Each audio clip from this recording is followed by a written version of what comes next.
भगवान भक्ति और भाव के भूखे होते हैं। तो आज हम एक कथा श्रवण करते हैं कि भाव क्या है। एक बार किसी गांव में भागवत कथा हो रही थी। भव्य पंडाल लगा हुआ था, श्रद्धालुओं का तांता लगा हुआ था। व्यासपीठ पर बैठे गुरु महाराज भागवत कथा सुना रहे थे। दूर दूर से महिला और पुरुष कथा को सुनने के लिए आते हैं और कथा का भरपूर आनंद लेते थे। इसी कथा को सुनने के लिए एक बुजुर्ग महिला भी हर रोज समय से पहले पंडाल में पहुंच जाती है। बुजुर्ग महिला कई कोस दूर एक गांव से आती थी और किराया भी खर्च करती थी, क्योंकि रास्ते में बड़ी नदी पड़ती थी, इसलिए रास्ता लंबा था और घूमकर आना पड़ता था।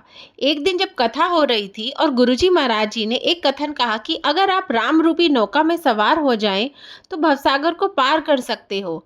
बुजुर्ग महिला के गुरु के द्वारा सुनाए जा रहे ज्ञान को ध्यान से सुन रही थी।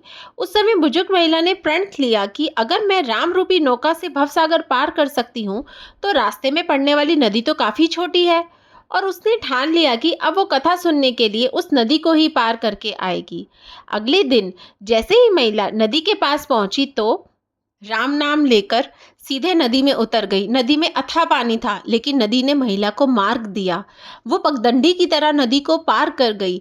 अब हर रोज बुजुर्ग महिला बिना किराए खर्च कर नदी से आती और जाती थी। एक दिन बुजुर्ग महिला ने कथावाचक गुरुजी से कहा कि आपसे निवेदन है कि कृपया एक दिन का भोजन मेरे घर पर करें। गुरुजी बोले, ठीक है माता।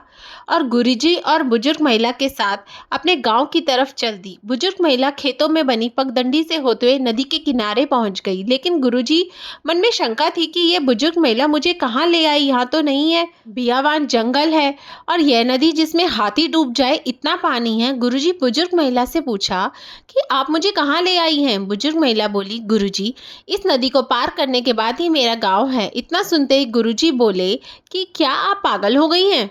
जिस नदी में हाथी डूब जाए उस नदी को मैं कैसे पार कर सकता हूँ? यहाँ तो कोई नौका भी नहीं है। बुजुर्ग महिला ने कहा कि मैं हर रोज इसी नदी को पार करके आपकी कथा सुनने के लिए आती हूँ। गुरुजी बोले, माता आप क्यों मुझे बेवकूफ बना रही हैं? ऐसा संभव नहीं है।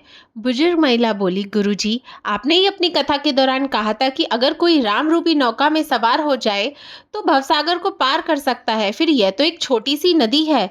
इतना ही सुने गुरुजी उल्टे पैर लौट आए और महिला नदी पार कर अपने गांव चली गई।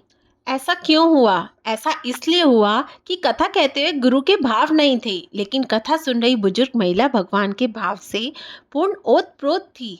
तभी कहते हैं कि भाव के भूखे हैं भगवान। अगर आपके भाव नहीं है तो आपकी पूजा पाठ व्यर्थ है। अगर भगवान को पाना है, उसके सानिध्य का आनंद लेना है तो उसके प्रति समर्पण का भाव पैदा करो।